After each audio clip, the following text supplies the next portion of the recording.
Good morning. Parshat Lech Lecha. So I have on the sheet 3 items. If we have a little more time, I have something that we'll do orally that's not on the sheet. The first piece is a classic piece of Torah, which is not strictly on Lech Lecha. It is the introduction of the Netziv to Sefer Bereshit. Now, we know the Netziv, Rav Naftali Tzvi Yehuda Berlin, was the Rosh Yeshiva of Volozhin. All of the yeshivas that we have today that are built on the way that the Netziv developed the curriculum and the structure of the yeshiva, are all yeshivot today are really based upon the Netziv's yeshiva in Volozhin. He gave a shiur every week, I think on Friday morning, on Friday on the Parsha, and it's published in the Chumash Ha'emek Davar, which is his pirush. I happen to have about 10 years ago, a great grandson of his put out Ha'emek Davar with the notes of the Netziv. He published it in his lifetime. So he had notes written on addenda written on his own Chumash, and this great grandson put them into the Chumash. But I always say that I told him I have a criticism that usually when you do this, you put an asterisk so you know what was added. He didn't do it. So you have to really be a Baki in the Netziv to know what was added later on, right? So, and I can't help you with that. But this introduction is a classic introduction he has an introduction to the entire Chumash, which is something special. But this introduction to Bereshit, I think, I almost guarantee it won't disappoint. Hakdama LeBereshit. Okay, Zeh HaSefer Hanikra Sefer Bereshit. We call it Sefer Bereshit. The first word, and obviously the topic of Genesis, Nikra b'fi Nevi'im, but in the words of the Nevi'im, the Nevi'im refer to it as something else. They called it Sefer HaYashar, the Sefer of Yashar, of being straight, upright, right? K'di'isa b'Gemara al Sefer, he quotes a couple of examples, the Gemara Avodah Zarah, al Shnei Mikraot b'Sefer Yoshua, he takes 2 psukim from Sefer Yoshua, Halohi K'tuva al Sefer HaYashar, it's written, the Navi says it's written in the Sefer HaYashar, referring to Bereshit, the book of the straight, the upright, u'b'Sefer Shmuel Beit, another pasuk, Vayomer Lilamed B'nei Yehuda Keshet, Hinei Ksuva al Sefer HaYashar, it's written in the Sefer HaYashar. U'mefarish Rabbi Yochanan, Rabbi Yochanan explains, Zeh Sefer Avraham, Yitzchak, v'Yaakov. This is the Sefer of Avraham, Yitzchak, and Yaakov, Shenikra'u Yesharim, who were called Yesharim. They were called straight people, right? Who, in fact, referred to them, it's very strange, who referred to them as Yesharim? Anybody? Who? He quotes the pasuk, Shenikru Yesharim, Shenemar, Tamut nafshi mot Yesharim. Let me die, God. Let me die the death of the Yesharim, of Avraham, Yitzchak, and Yaakov. Who said this? Bilam said this. Bilam said this, right? In one of his prophecies, he realized the truth of who he was and who he wasn't, and who we were, who OUIsrael was. So let me die the death of the Yesharim. In other words, I want to go to Shemayim. V'yesh lahavin, we have to understand, Hatam, Lama kara Bilam et avotenu b'shem Yesharim b'yichud. Why did he refer to the avos as Yesharim, straight? V'lo tzadikim, o chasidim, ukedoma, right? They were definitely chasidim. Like tzadikim, they were pious. Chasidim, a chasid in the classical sense is someone who's lifnim mishurat hadin, who goes beyond the letter of the law. Not to be confused with the contemporary chasidim, right? Which they really chose that name because of their desire to go in that direction. But that's what it means. But they were definitely Hasidim and Tzadikim. Why call them Yesharim? Even Bilam recognized it. What's pshat? V'gam also lama mechuna zeh sefer b'yichud b'kinu Yesharim. Why did the Nevi'im call the Sefer Bereshit Sefer Yesharim? Right? Ubilam hitpalel al atzmo. Bilam davened for himself. Sheyeh achrito kimo bale zeh hakinui. That he should die like the Yesharim, like the Avos. V'ha'inyan. Let me try to answer. V'ha'inyan dinit ba'er b'shirat ha'azinu. The answer really lies in a pasuk in Ha'azinu at the end of all the way at the end of the Chumash.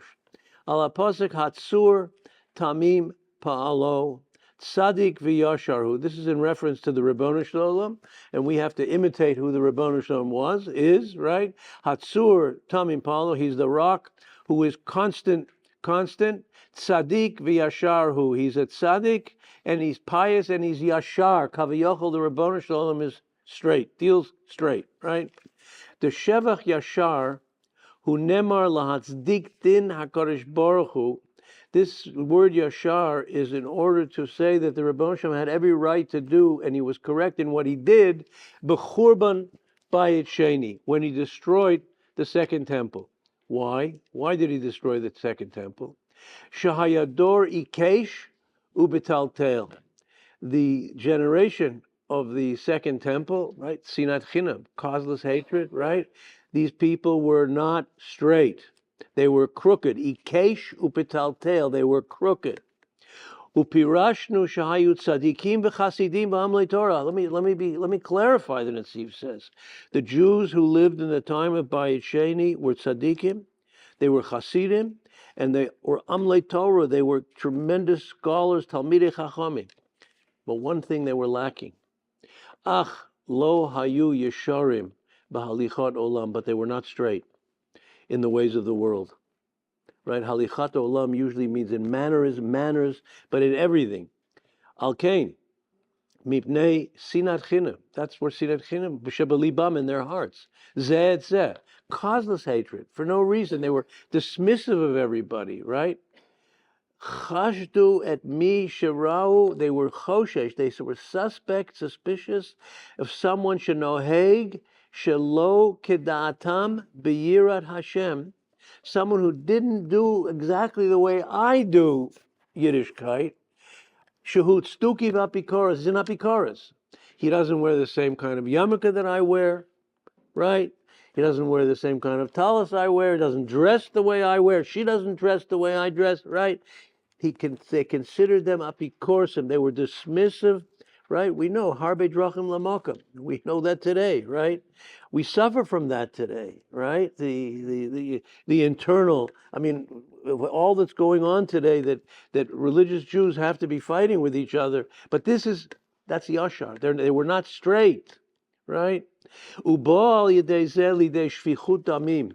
It came to murder. They came to murder. B'derech haflaga. Complete separation, right? I mean, look, what we witnessed before October 7th for over a year, 2 years, which really, that they saw, right? The Hamas saw the division, the machlokus within Klal Yisrael itself. And he said that, Yimach Shemo, Sinwar said, that's when he decided we're going to go after them. This is the time, right? All the evil in the world would happen until the Beis HaMikdash was destroyed. Why? Because we were not yashar. And this was the final psak of HaKadosh Baruch Hu, HaKadosh Baruch Hu yasharu, because HaKadosh Baruch Hu is yashar.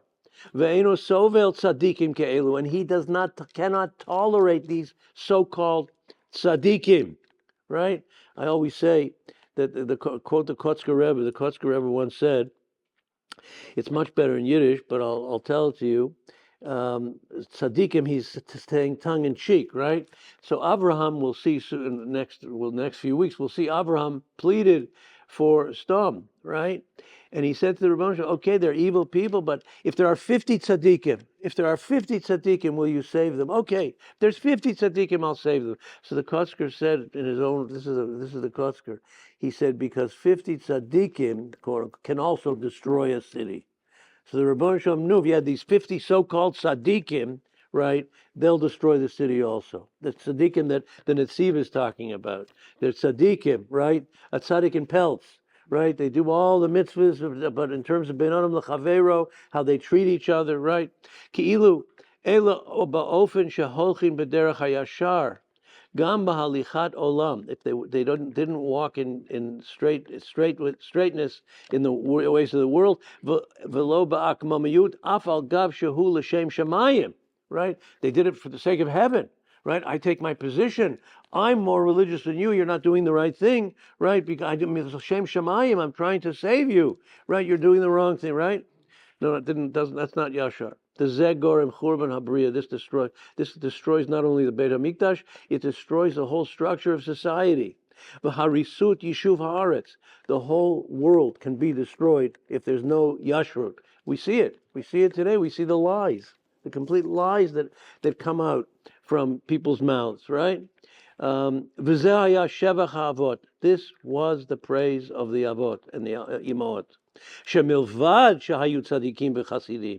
Aside from the fact that they were tzaddikim and chasidim and ovei Torah and lovers of Torah, ba'ofen hayoter ve'efshar, on the highest level, od hayu yesharim, but they were yesharim, they were straight.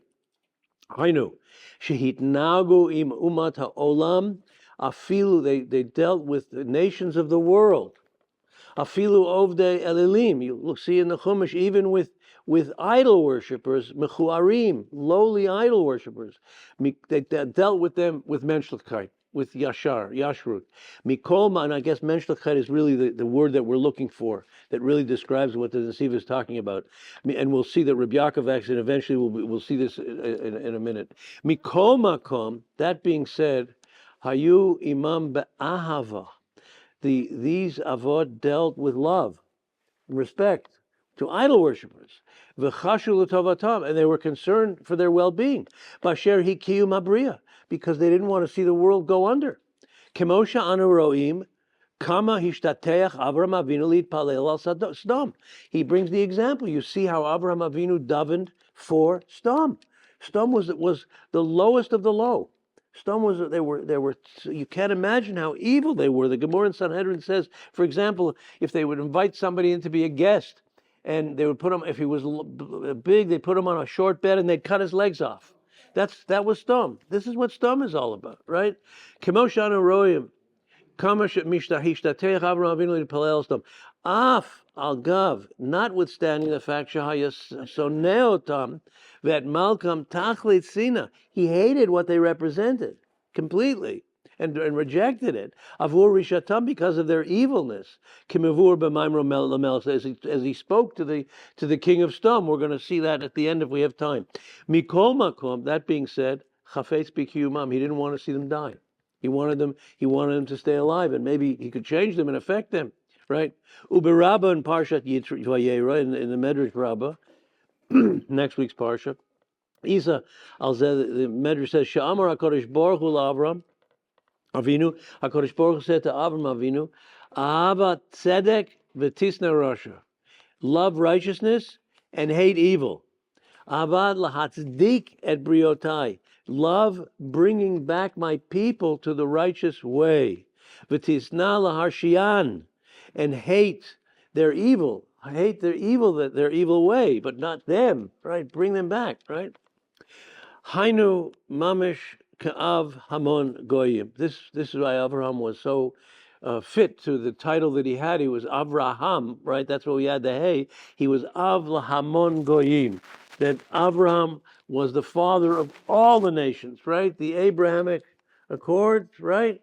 The fact is, I think 1.5 billion people in the world today do their genealogy back to Avram Avinu, right? So he was Av Hamon Goyim, right? The whole idea of the Abrahamic Accords is based on that, right? Good name for it, and it's going to be it's going to be brought back very quickly, very positively. In any case, V'hainu mamish ka'av Hamon Goyim she'af al gav she'ein haben holech b'mei sharim. Even though the son does not walk in the proper path, in straight path, mikol makom, that being said, shocher shlomo v'tovo, he still went after their goodness. He wanted them to be good people, right? V'chein hutzak chein v'derech eretz, he had tremendous grace and kindness and derech eretz, respect, al davar Avraham et Lot, for Lot, Kemoshanit Ba'er, in Parshas Lech, we see it in this week's Parsha, right?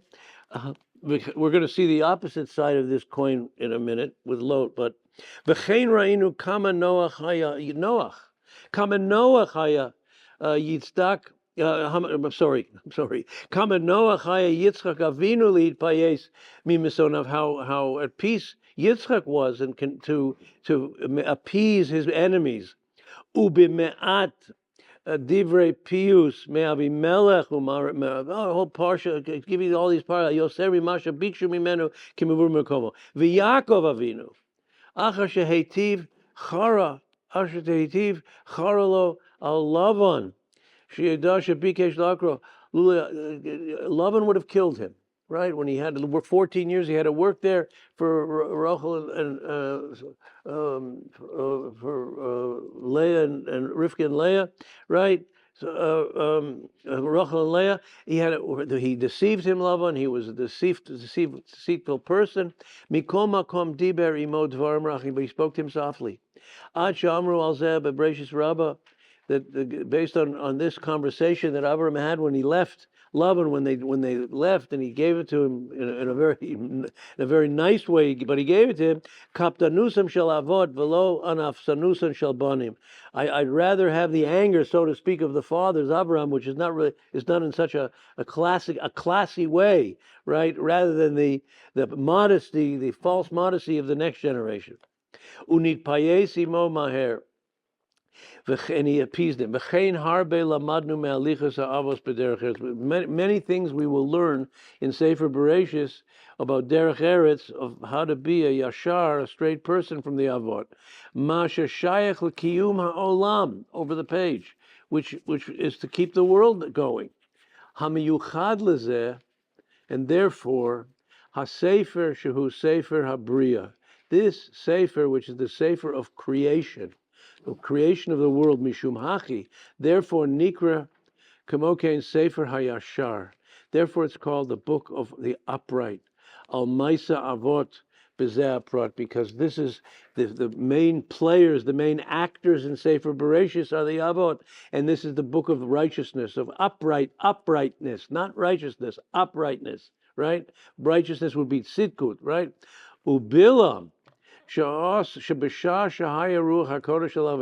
Bilam, when he had a divine spirit on him, lo hayachol lihitpalei al roa ma'asav she'eno tzadik v'chassid ka'Avram v'Yitzchak v'Yaakov achrei shu navi umazom. He knew the truth about who he was and who he wasn't and who they were.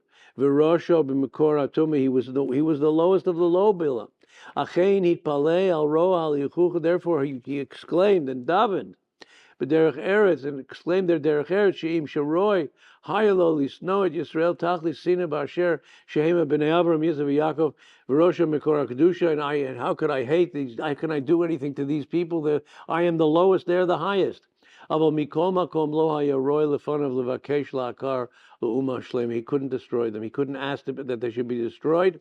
Ve'eno derech yeshara b'kiyum ha'olam v'al zeh tzak, and that's why he screamed out. He davened to Hashem, tamut nafshi b'mot yesharim. Let me die the death of the yesharim, of the straight ones, of the avot. Hainu mikayim abriya, those who keep the world going. This is Dafka, this is Sefer of creation. The Kiyum Ha'olam, the creation of the world, was not just a one-time feat. It was created, the Rebbe Shalom created the world that it should continue. And it should continue not only physically, but also ethically, morally, spiritually, right? Eventually through the Torah.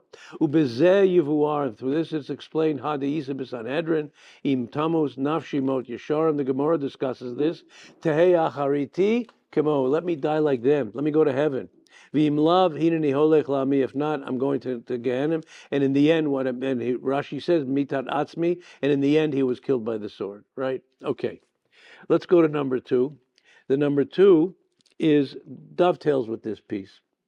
And it sort of gives us the opposite, the discussion of Lot, who was not Yashar, right? Even though we see that the Netziv mentions how he took care of his nephew. It's a fantastic piece of Torah, this introduction for us. And it has such a powerful message for us today, right? But Rabbi Yaakov Kamenetsky is going to take a simple pasuk, that Lot came with Avraham, right? Lot came with Avraham. The pasuk says, Vayishma Avraham listened to God, Ki nishba, and he went in Vishma Avram. Avram heard Ki nishba achiv v'yareket chanichav. Rather, he was told that Lot was taken. Right, Og Melech HaBashan came and told him that Lot was taken prisoner in Sdom, and he had to get him out. So he took his army. According to some, he only took Eliezer, Eved Avram, whose gematria is 118. So it wasn't just 118 people, right? But in any case, so he went to save Lot. He sent to save Lot, right? Little Abraham with Eliezer, or even with 118 soldiers, right? Hine. Ilu haya Avram shoel she'ela. If Avram would ask a question, a shaila, ask if someone asks a shaila, ichayev lelech lahatzilat Lot. Am I obligated to save Lot? Right? Bevadai ha'inene shu p'tur. He's exempt. In halacha, he would be exempt. Ein adam mechuyav la'achnis et atzmo b'safek sakana k'dei lahatzil et chavero. A person is not obligated to put himself even in a doubtful, dangerous situation to save another Jew. For example, you're walking by a river and somebody's drowning. You can't swim. You're exempt from going into the water. It's a tragedy, right? Which is one of the reasons why, by the way, the Gemara says one of the things that a parent must teach a child to do is to swim, right, for their own protection, right? So if they taught how to swim, they could excuse me for should turn away. Oh, look who's here! Wow. Okay, so the halacha. So throw in a tire or something to save the person, but you're not allowed to. So if Avram would have asked a shaila, he would have been told, you're potter. It's sad, but you can't go save Lot. You can't go save him, right? And he continues. So Ela masha asa kain Avraham. What Avraham did? Now you'll see how this really, he doesn't mention the Netziv, but it's all based on what the Netziv says. This is what life is all about.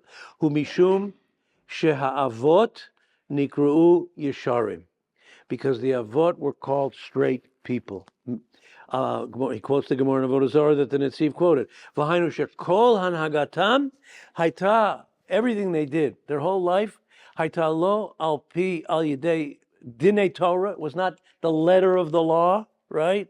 Ela al pi ha-seichel hayoshar, but by seichel hayoshar, right? Ki halokim asad adam yashar, because God created man straight.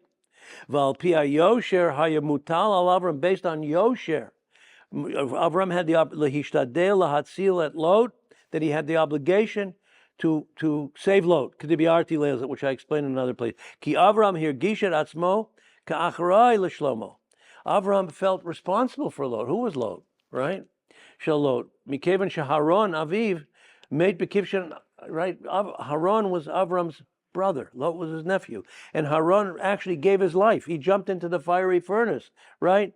After Avram, Mishum Sha'amar Shahu Ma'amin Belokei Avraham. I also believe in the God of Avram. He died because unfortunately, he waited a little too long to do it. But Ulechein al Pi HaYosher, and here he says it. Mentshlachkeit.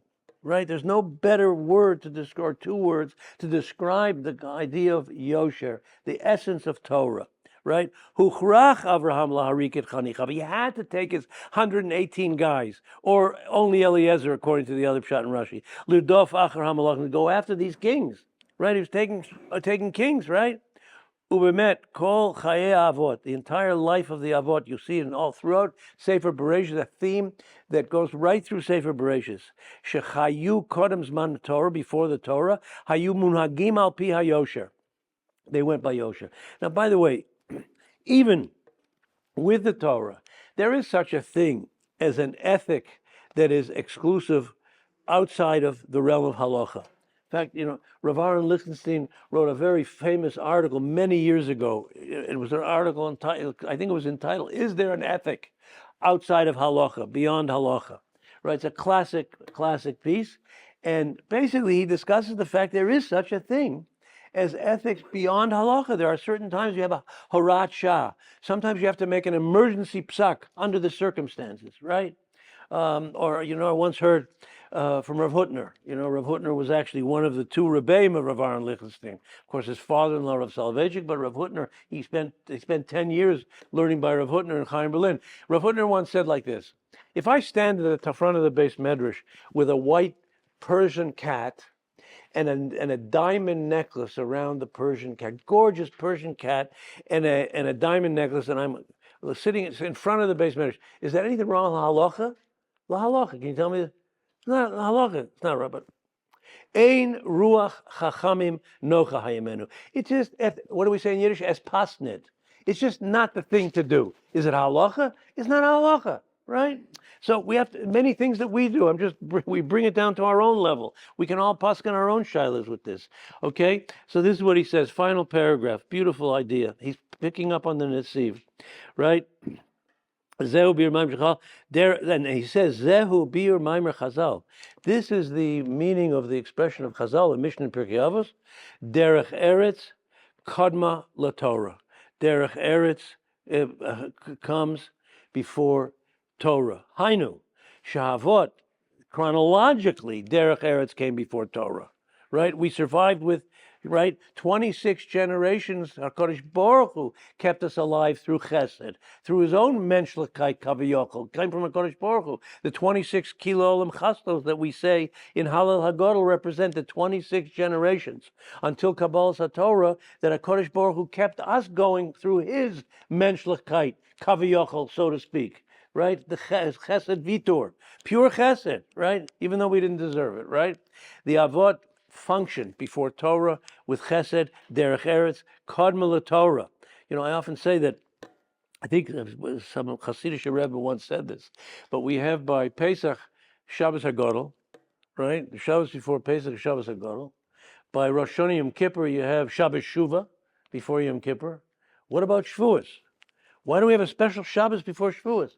So this Hasidic, I don't remember who it was that said it, but a great Hasidic master said, the Shabbos before Shavuos is Shabbos Shal Derech Eretz, because Derech Eretz Kadma Torah. We should proclaim it Shabbos Derech Eretz. We should do something about it. Okay, so he says V'nira Shezeu Pshuto Shal Mikra. This is the pshat of the pasuk Lahal Sof Parshat Mishpatim. That when he says to Avram Avinu, V'etnena Lachat Haluchot Ha'even HaTorah v'HaMitzvah. He tells him, this is what I'm giving you. This is what I'm giving to Moshe Rabbeinu, rather. He's telling Moshe Rabbeinu, HaKadosh Baruch Hu, I'm giving you the Luchot, the Evan, the Torah, and the Mitzvah. The Bishlam Mitzvah, I understand what Mitzvah is. I know Mitzvot. Shenistavu ben, the Mitzvahs. Aval Mazeh HaTorah. What's Torah? Nira, what Yaakov says, Sha'akavona hi l'sipurei HaTorah. The stories of the Torah, the narratives of Sefer Bereshit, Shel Havot, Shenichtavu, which are written over the page, which are written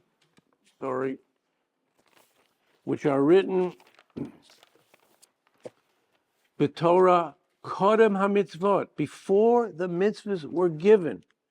Torah v'mitzvot, the mitzvot v'Torah, the Torah that came before the Kabbalas HaTorah, before Ma'amad Har Sinai, the narrative, right?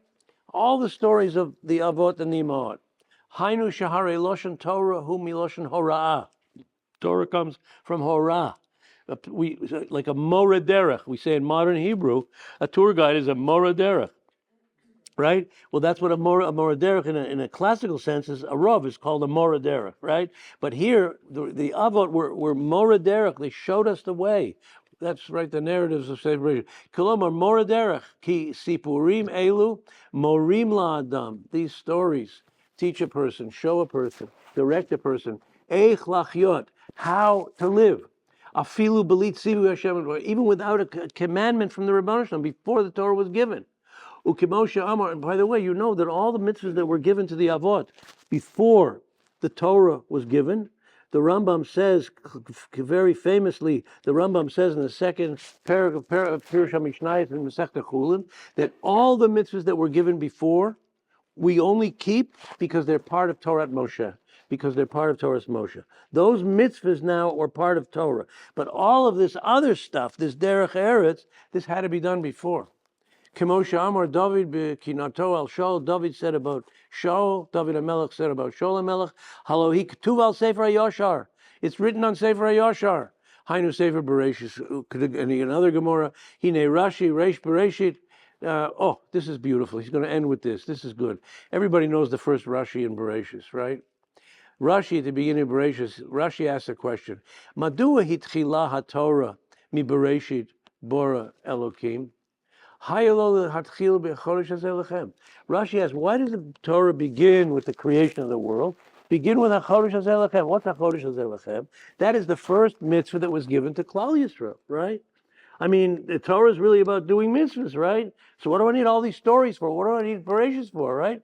And by the way, why was Kiddush HaChodesh the first mitzvah given to Klal Yisrael? What is Kiddush HaChodesh that he's talking about? HaChodesh Hazeh Lechem is marking the new moon, right?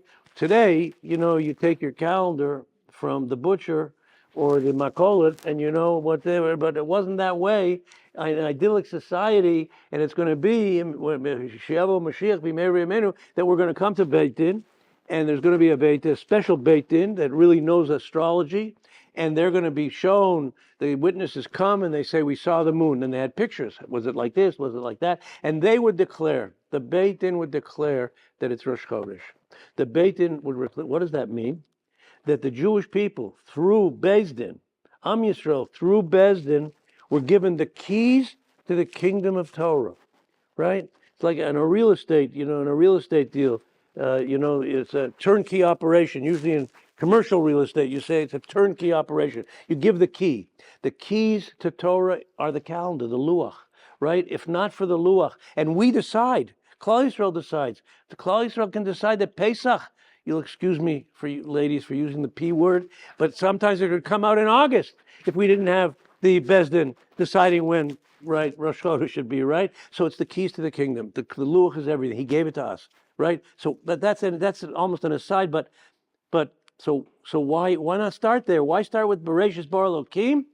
Tiritz, Rashi, we need this Rashi so much today, even though the others don't believe it, but we know it's true. Tiritz mishum koach masav higid la'amo, latet lehem nachlat goyim, he's going to give us Eretz Yisrael. Hu bara, he created the world, v'notna la'asher yashar beinav, and he gave Eretz Yisrael to who he thought we should get it, right? So Eretz Yisrael is ours. It was very important for us to know that he created the world and gave us Eretz Yisrael, that whole business that we're in the middle of in these parshas. But he asks a question here, right? Ulachura, zerak miashev madua hivia Torah et sipurei ma'aseh bereshis. That only answers why we have the story of the creation of the world. He created the world. He gave us Eretz Yisrael. Aval kol haparshiot milech lecha ad Parshat Bo. But all the parshas from Lech Lecha to Bo. How does this Rashi answer the question? Adayin eno muvan madua hutzracha Torah laharich b'chol zeh. Skip that. Just do Bereshis, that first part, and then skip to HaChodesh Hazeh Lechem. V'al zeh, he says, Rabbi Yaakov, lechura lo tiritz Rashi klum. Rashi doesn't answer that question, but Rabbi Yaakov says brilliantly. Aval lefi ma shekasafti, according to what I've said here, nira shebe'emet al parshiot elu, these parshas, lo kasha klal. It's not a question. Why did he give us these parshas? From these stories, from this narrative of the Avot, Anu lomdim, we learn matzricha liyot hanhagas ha'adam, how a person should conduct himself al pi hayoshev v'derech eretz, according to Mentshlachkeit, v'davar zeh efshar litvo afilu megoyim, and this we can even demand from non-Jews. Right? Ki af al pi mitzvot lo nitnu lehem, even though they weren't given the mitzvahs. Aval af al pi kein lachyot al pi yosher. They were given before Kabbalah Satorah. He created man. He created Adam and Chava. This is for everybody, right? Nobody is excused from Hilchos Derech Eretz, from being a mensch, right? And that's why it came first. Kol echad, yachol kol echad im hu rak rotzeh b'zeh. All he has to do is want to be a mensch, and he can be a mensch. Okay. Last piece, and this is what I was alluding to. This is from the Oznayim LaTorah. The Oznayim LaTorah was a great, I told you in the past, Rabbi Yaakov, who we just did, Rabbi Yaakov Kamenetsky, was the Rosh Yeshiva of Torah V'das. He was, before that, when he came from Europe, he was a rabbi in Toronto. He was a rav in Toronto for 5 or 6 years before he became the Rosh Hashiva in Torah V'das. Did I ever tell you that? What's his name? Rav Yaakov Kamenetsky. Right, I think I mentioned it before, yeah, okay? So here, this is from, the final piece really dovetails with the Netziv and with Rabbi Yaakov. And there's Naim LaTorah. Rav Sorotskin was one of the great rabbis around the time of the Hakamat HaMedina, by the time of the founding of the State of Israel. He came from Europe, from Telz. He was a rav in Europe. And Vayelech Abraham, and he's gonna darshan up one pasuk here, and he's gonna bring out the fact that the pasuk seems to be grammatically not in order, right? It doesn't, or chronologically, however you want to call it. Vayelech Abraham kasher diber Hashem elav, and Abraham went. We saw that pasuk before. Rabbi Yaakov dealt with it extensively. He went to save Lot, right? Vayelech Abraham kasher diber elav Hashem. Abraham went because Hashem told him to go. And then it says, we'll see the whole pasuk together in a minute. Ma ba katuv hashmienu. What is the Torah coming to say? V'chi efshir hayil alechet b'ofen acher. How else is he going to go? Of course he went. God told him to go. He went. Vayelech ito Lot. And Lot went with him.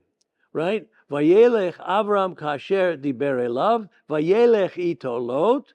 Halot gamkein. Hu haya bebeit aviv. He went. Ve'ech lakach Oto Avraham imo, right? For Avram ben Chamesh, how could he not take him with him, right? But for Avram ben Chamesh, Shanim v'shivim shana, right? So you have the pasuk like this. V'yelech Avram went because Hashem spoke to him, and Lot went with him also. And Avram was 175 years old. So why is that? Why is that mentioned now? Why isn't it mentioned? Avram went. He's talking about Avram. Avram went and say that he was ben chamesh shanim v'shivim shana. He was 75 years old. And then Yelech, the Lot went with him also. Why is it in this order, right? You're talking about Avram, so say Avram went. Avram was 75 years old, and Lot went with him, right? Not Avram went and Lot went. And by the way, Avram was 70. What's that? What's the utility of that? Why is it written that way? So lama nimne po shnotav shel Avram b'chlal. Why are the years of Avram mentioned at all? Right? It doesn't mention Lot's age. Why is it mentioned at all? And on top of that, why is it mentioned like as a PS, as an addendum to the statement? V'lama hifsika katuv bein halichat Avram umispar shnotav b'halichat Lot. Why does he interrupt the mentioning of Avram and his age with the going of Lot? Ayin. He says, Ayin v'drush v'ayun, that's another sefer that he wrote, and this is what Sham bi'arno, and he's going to say over what he says there. Shalot ta'an, Shalot held, shehu ma'amin be'eloi Avraham, v'rotze la'azor lo likra b'shem Hashem. Lot said, I'm a faithful, I'm your nephew, I'm going to work with you, right? But we know that Lot was a fraud, right? We know he was a fraud. But v'im Avraham lo kechimo, et ha'nefesh asher asu b'charon, Ben Achiv lo kol shekain. I mean, if you're going to go and work on you and Sarah, my uncle, my aunt, you're going to work on all the people and bring them close to ethics and morality and monotheism. I'm going to do the same thing, right? V'huchrach Avram l'kachto. So Avram took him with him. U'megal lanu hakatuv, but the Torah really reveals what Lot was all about. The opposite of the Yashar that we spent time with the Netziv's introduction that we went through, right? Today is Lot. But so therefore, the Megalel Lanu HaKatuv, but the Torah reveals to us at Kavanatoha Amitit Shel Lot, the real intention of Lot. Vayelech Avram kasher diber elav Hashem. Avram went because Hashem told him to go. Machshava acheret lo hayta lo. No, he had no agenda of his own. Avram Avinu had no agenda except to go because Hashem told him to go. Rak lasot ritzon kono. Only to do Hashem's will. Vayelech ito Lot. Lot went ito. Lot went with him ito. Yadua. It is known grammatically. There's a difference between ito and imo. Ito misamein dveikut chitzonit. It's an external. I go with you on the outside. It's an outside kind of a connectedness, right? Imo makom pnimiit b'dei achat. Imo is much more significant. It's much more internal. The word am, Am Yisrael. The word Am comes from Im, that we are together, we're one, where there's a unification. Ito is an external thing. So Lot went Ito because Lot had his own agenda. Lot didn't go simply because the Rebbeinu Shalom commanded. He commanded Abraham, right? Lo imo ritzono lomar halach b'dveikut chitzonit. He had his own agenda. V'lo machshavot Avraham machshavot Lot. Wasn't the same intention. Uma hayta kavanato amitit Lot. What was Lot going for? Shehishtadel lelavot et Avraham. Why was he going with Avraham? V'Avram ben chamesh shanim v'shivim shana b'tzeito micharon. Right? That's the addendum. Avram went because God told him. Lot went with him. Not in, by the way, Avram was 75. Lot went with him because Avram was 75 years old. Umi peti yazov et dodo morisho hazaken v'ashir. Avram Avinu was the wealthiest person in the world at that time. Avram Avinu was a tremendously wealthy person, and he's 75 years old, right? That's the only part of this I don't understand. 75 is very young from my perspective, certainly, right? And maybe from some of yours. But that's the point. He was 75. He was getting there, and he was a wealthy person. He's going to this dangerous, unknown territory, right? And he's taking all his money with him, his wealth, his cattle, everything. Now we know why Lot went. Right? Really, it's not the place. It should be mentioned in a different parak. This was the reason why Lot went with Avram. Okay? We have any more time? No, we have 2 minutes. Well, maybe something orally. I have one more thing to do. Maybe I can do it. It's not on the sheet. We have 2 minutes. Here, you have a pasuk here. This is very interesting. You have he takes Lot out. So Stom, the king of Stom, wants to make peace with Avraham Avinu, and he offers him. V'yom melech Stom el Avraham tein li hanefesh v'rachush kach lach. Here, give me the people, and you can have anything you want, all the riches, right? V'yomer Avraham melech Stom. No, I don't want anything from you. Imichut v'atzroch na'al. From a string to a shoelace, right? I don't want anything from you. Now, what is the string and the shoelace, right? What is he referring to? So Chazal tell us, Gemara, it's not just a cliche, right? I don't want a string, I want a simple string or a shoelace. There's much more than that, right?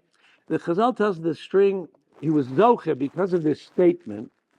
He was zoche. Avram Avinu was zoche to two mitzvot for Klal Yisrael: the string of tzitzit and the shoelace. The shoelace is tefillin, because in those biblical times, shoelaces were made from leather. So he was zoche to the mitzvah of tefillin and the mitzvah of tzitzis. Right now, it's interesting. Both of these mitzvahs apply to Shachris, right, which is the tefillah that Avram Avinu instituted, right? Shachris, they apply very, well, of course we would sit this all day, but essentially the mitzvahs are Shachris, right? But this is a very kind of strange halachic consequence, right? How do we understand this? It sounds interesting, it's cute, maybe, but it's more than cute, right? It's strange, but it's more than cute. Shoe, let me tell you a couple of halachas which you're all familiar with, right? It seems like almost an irrelevant halacha, but we all know the halacha, that when you put on your shoes, the halacha is first you put on your right shoe and then your left shoe. So you would think then you should tie your right shoe first, but you don't. First you tie your left shoe and then you tie your right shoe. Why? That's reminiscent of tefillin, because we're putting on our shoelaces, shoes have something to do with tefillin, the straps of tefillin, right?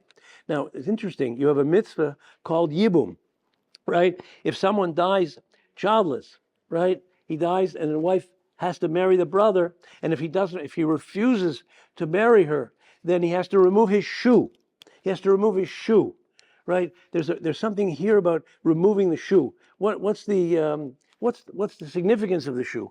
Because he refuses to take the name, to preserve the name of his brother, the shame. the shame of his brother. Shame, a name, is very important. Shame is about the spirituality of him. It's not just his name. Shame are the two middle letters of neshama. Neshama, inside neshama you have shame. So he refused not only physically to marry her and to perpetuate the spirituality of his brother, right? He refused to do that. Neshama and shame. My granddaughter's here. Neshama and shame, right? So also like this, we're just going to end with this. This is just some thoughts on this. The shoe is, why do you wear a shoe? Why do you wear a shoe? Because the foot is very sensitive. You can't walk on the ground, right? You need protection, right? The shoe is really protecting the body, right? So it's kind of like a neshama, right? The body houses the neshama, right? The shoe is protecting the persona of the person really is, which is his neshama, right? His body, which is his neshama. In fact, Abraham is told to, Moshe Rabbeinu is told, Sha'al na'al lecha me'al raglecha. You're coming to a holy place, right? The neshama, the shoe represents the purity of the taking off the body, which is protecting the spirit. So you have also tying shoes, and tefillin is kind of, tying shoes is also the synthesis of body and soul, that they come together. Body and soul work together. The shoe relates to protecting the body, which houses the neshama. So the shoe connects the connection, the synthesis between body and soul, and tefillin also are body and soul, right? Tefillin shel yad, the tefillin shel rosh. One is the body, is the action of the body, and shel rosh relates to the neshama, the spirituality. So you see, this is not Avram. Avram was speaking unbelievable words when he said, "I don't even want a shoelace or leather," and he was rewarded tefillin and right, etc. Okay, that's it.